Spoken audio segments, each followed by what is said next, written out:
I'm Tom from DIY Life Tech, and this is a look at the Melissa and Doug Birdhouse kit. So this is really cool for your kid if they want to make their own birdhouse, and they're going to need some adult help.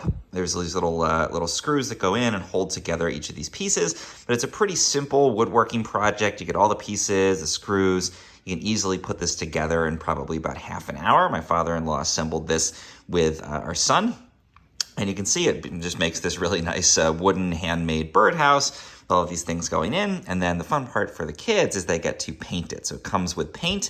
And you can see on the side here, it's got this sort of basic design of these leaves and things around there. But then they get to express their creativity by using the paint to paint those leaves or paint the top, or in this case, the bottom, or whatever they want to do with it. And you end up with this really lovely birdhouse that's also functional. You can see a bird could actually come in and build a nest here if you set this up outside. And overall, just a really cool thing, really fun project.